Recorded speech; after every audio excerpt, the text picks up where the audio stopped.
Pendahuluan. Landasan historis pendidikan merupakan pondasi yang menggambarkan perjalanan panjang perkembangan sistem pendidikan di suatu bangsa. Dalam konteks Indonesia, pendidikan tidak hanya menjadi alat pembentukan intelektualitas, tetapi juga instrumen perjuangan sosial, politik, dan budaya. Menurut Siti Nurfala dan kawan-kawan, 2024 memahami sejarah pendidikan penting untuk menelusuri dinamika kebijakan, nilai, dan sistem yang terus berevolusi dari masa prakolonial hingga era digitalisasi. Pendidikan menjadi cerminan perjuangan bangsa, mulai dari masa penjajahan hingga modernisasi saat ini. Tinjauan teoritis dan metodologis. Kajian ini menggunakan pendekatan studi pustaka, library research, yang bersifat deskriptif analitis. Metode ini digunakan dalam hampir semua sumber. Bahrudin Al-Hasbi dan kawan-kawan 2024, Virani Putri dan kawan-kawan 2023, dengan fokus menelusuri dokumen historis, peraturan pendidikan, dan teori-teori pendidikan klasik maupun kontemporer. Pendekatan ini memungkinkan analisis lintas zaman, dari sistem pendidikan kolonial hingga kebijakan merdeka belajar yang merefleksikan evolusi nilai dan orientasi pendidikan nasional. Masa prakolonial, pendidikan berbasis komunitas dan agama. Menurut Nurfala dan kawan-kawan 2024, sebelum kolonialisme, pendidikan di Indonesia berjalan secara informal, berbasis pada nilai budaya, tradisi, dan spiritualitas lokal. Pesantren menjadi pusat pendidikan Islam yang berperan dalam penyebaran ilmu dan moral masyarakat. Menurut Setiawan dan Maunah 2023, nilai-nilai pendidikan Hindu-Buddha dan Islam memberi dasar moral dan spiritual yang membentuk tatanan sosial masyarakat Nusantara. Sistem ini menjadi cikal bakal pendidikan berbudi luhur yang berakar pada nilai-nilai keagamaan dan kebudayaan bangsa. Pada masa kolonial, pendidikan di Hindia Belanda dirancang untuk melanggengkan kekuasaan kolonial, bukan untuk mencerdaskan seluruh rakyat. Sistem ini bersifat diskriminatif dan elitis, hanya memberi kesempatan kepada kelompok tertentu agar dapat melahirkan tenaga kerja terampil yang dibutuhkan untuk kepentingan administrasi pemerintah Belanda. Sebagaimana dijelaskan Habsui dan rekan pada tahun 2024, pendidikan diposisikan sebagai alat hegemoni. Rakyat pribumi tidak diberi akses luas, sehingga tetap berada pada posisi sosial yang rendah. Namun, dari sistem yang timpang inilah mulai tumbuh kesadaran nasional. Tokoh-tokoh seperti Ki Hajar Dewantara mendirikan Taman Siswa sebagai bentuk perlawanan intelektual, sementara R.A. Kartini melalui pemikirannya membuka jalan bagi perempuan pribumi untuk memperoleh pendidikan. Gerakan pendidikan ini menjadi titik balik yang penting karena sekolah tidak lagi hanya ruang belajar, tetapi juga tempat persemaian gagasan kebangsaan, kritik terhadap ketidakadilan, dan lahirnya kelompok terpelajar yang kelak menjadi motor perjuangan kemerdekaan. Fakta sejarah menunjukkan bahwa sekolah pertama bagi pribumi, Holland Inland School atau HIS, hanya dapat diakses oleh kalangan tertentu. Mayoritas rakyat baru bisa belajar membaca dan menulis pada usia 20 tahun ke atas. Kondisi ini menggambarkan betapa ketatnya kontrol kolonial terhadap pendidikan dan bagaimana ketidaksetaraan itu justru memicu munculnya semangat perubahan di kalangan pribumi.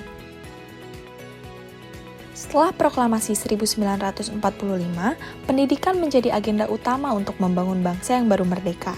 Pemerintah menyusun sistem pendidikan nasional yang berlandaskan Pancasila dan Undang-Undang Dasar 1945, dengan penekanan pada pembentukan manusia Indonesia seutuhnya, yaitu beriman, berilmu, dan berkepribadian nasional, sebagaimana dijelaskan Setiawan dan Maunah pada 2023. Pada tahap awal, kurikulum 1947 dirancang untuk melepaskan bangsa dari pola pikir kolonial dan menggantinya dengan orientasi kebangsaan. Perjalanan kurikulum berikutnya hingga era Merdeka Belajar mencerminkan upaya panjang untuk mewujudkan pendidikan yang lebih demokratis dan sesuai perkembangan zaman. Kurikulum 1968 dan 1975 misalnya, menekankan pendidikan moral dan Pancasila sebagai bentuk ideologisasi negara untuk memperkuat identitas nasional pasca kemerdekaan. Transformasi tersebut menunjukkan bagaimana pendidikan menjadi sarana untuk membangun karakter bangsa, membentuk warga negara yang bertanggung jawab, serta menegaskan identitas Indonesia di tengah perubahan sosial, politik, dan budaya.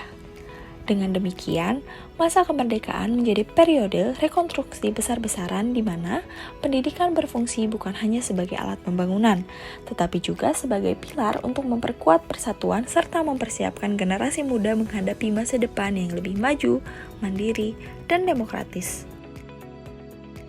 Pendidikan Islam dan dinamika kurikulum.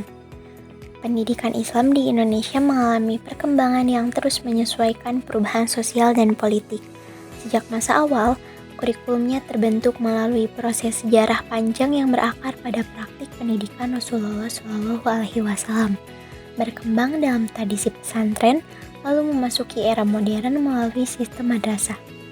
Menurut Warini dan kawan-kawan tahun 2023, setiap perubahan kurikulum nasional, mulai dari KTSP, kurikulum 2013 hingga kurikulum Merdeka, selalu membawa pengaruh besar terhadap struktur, tujuan, dan pendekatan pembelajaran pendidikan Islam baik di sekolah maupun madrasah.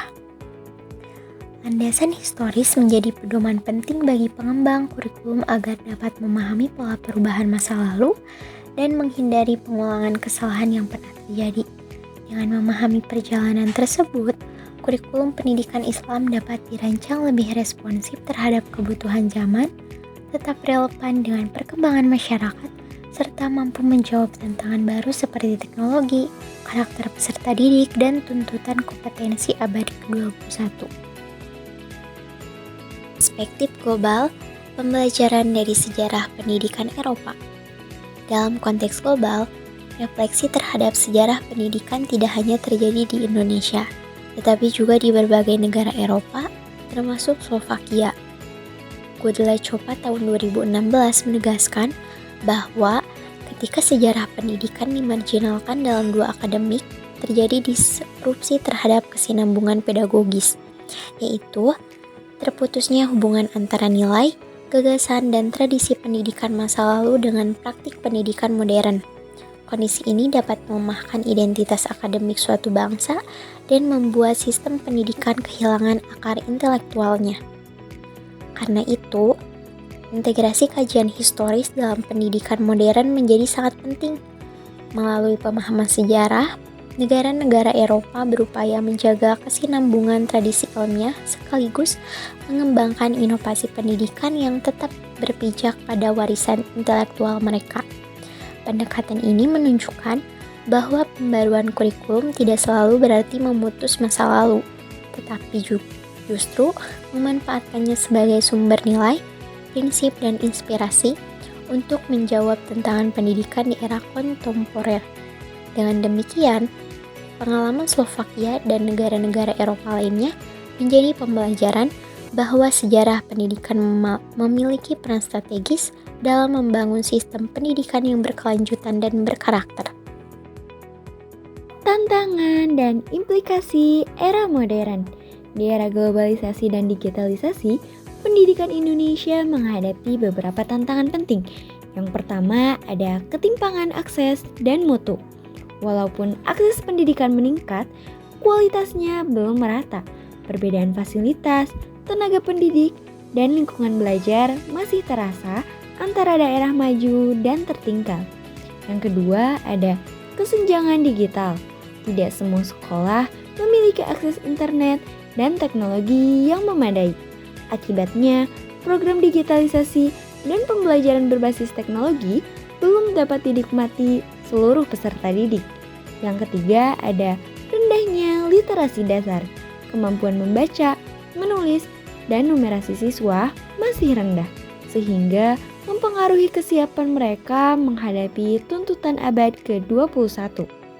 Yang keempat ada upaya perbaikan profil pelajar Pancasila. Menurut Habsyidi Kakak pada tahun 2024, kebijakan Merdeka Belajar melalui profil pelajar Pancasila menjadi langkah strategis untuk menghubungkan nilai-nilai historis dengan kebutuhan global. pendidikan harus adaptif terhadap teknologi, tetap menekankan karakter, dan berusaha mengurangi ketimpangan agar semua siswa mendapatkan kesempatan yang sama.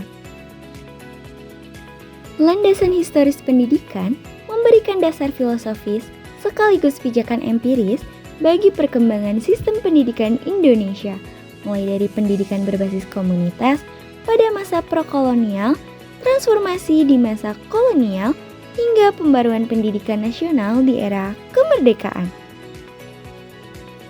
Seluruh perjalanan pendidikan Indonesia menunjukkan adanya hubungan erat antara nilai tradisional, kebutuhan sosial, dan perubahan zaman. Saat ini, ketika pendidikan memasuki era digital, prinsip-prinsip historis tetap relevan. Nilai-nilai seperti kebersamaan, moralitas, dan pembentukan karakter yang sudah tumbuh sejak masa pesantren dan lembaga tradisional terdahulu tetap menjadi komponen penting dalam menghadapi tantangan globalisasi. Pemahaman landasan historis tidak hanya membantu kita melihat bagaimana pendidikan berkembang, tetapi juga memberikan arah agar kebijakan dan pembaruan pendidikan masa depan tidak kehilangan identitas moral, kultural, dan nasionalnya. Dengan demikian, landasan historis bukan sekedar catatan masa lalu, tetapi fondasi yang memungkinkan pendidikan Indonesia bergerak maju tanpa meninggalkan akar budayanya.